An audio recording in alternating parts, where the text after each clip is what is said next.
బాబోయ్ అసలు వర్షం కురుస్తానే ఉంది. మనందరికీ తెలుసు చిన్నప్పుడు వినాయక చవితి అంటే ఖచ్చితంగా వర్షం పడుతుందని. కానీ ఈసారి వినాయక చవితి ముందు రోజు నుంచే వర్షం తెగ స్టార్ట్ అయిపోయింది. ఇంకేం చేయలేక వినాయక చవితి రోజు నేను మార్నింగే లేచి వర్షంలో పూలు పళ్ళు వినాయకుడి కోసం కావాల్సిన డెకరేషన్ ఐటమ్స్ అన్నీ కొనేసుకున్నాను. అన్నీ కొనేసుకొని ఇంటికి వెళ్ళి ఫ్రెష్ అప్ అయిపోయి ఈ అవుట్ఫిట్ వేసేసుకున్నా. ఈ అవుట్ఫిట్ యాక్చువల్లీ నా బర్త్డే కోసం అని తీసుకున్నాను, బట్ ఇప్పుడే వేసేసుకున్నా. ఈ అవుట్ఫిట్ లింక్ కావాలంటే కింద కామెంట్ సెక్షన్లో నాకు మెసేజ్ చేయండి, లింక్ పంపిస్తా.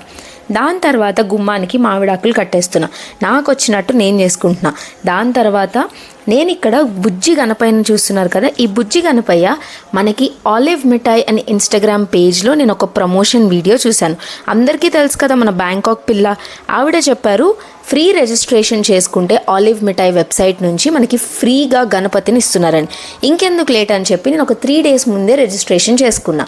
అండ్ ఆ రిజిస్ట్రేషన్ అప్పుడు డేట్స్ ఇచ్చారు. ఈ 2 daysలోనే మనకి పర్టికులర్ లొకేషన్, మన ఇంటి దగ్గరలో ఉన్న లొకేషన్కి వెళ్ళి తీసుకొచ్చాను.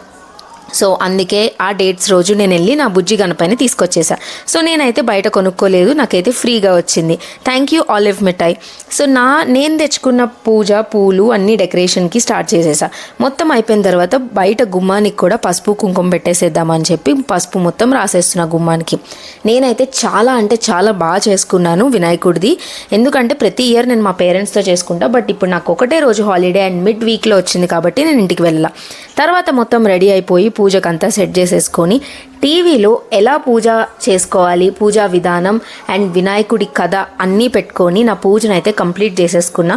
నేను ఎక్కువ ప్రసాదాలు చేయలేదు, దేవుడికి ఇష్టమైన ఉండ్రాలు మాత్రమే చేశాను.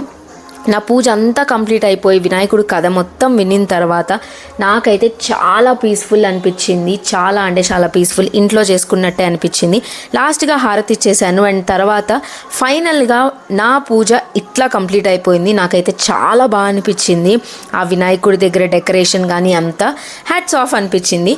అండ్ తర్వాత మా అపార్ట్మెంట్లో కింద ఆంటీ లంచ్కి ఇన్వైట్ చేస్తే ఆంటీ వాళ్ళ ఇంటికి వెళ్ళి ప్లేట్ ఫుల్ ఆఫ్ మీల్స్ తెచ్చేసుకొని కడుపు నిండా తినేసాను. నా వినాయక చవితి ఇలా సెలబ్రేట్ చేసుకున్నాను. మరి మీరు ఎలా సెలబ్రేట్ చేసుకున్నారు?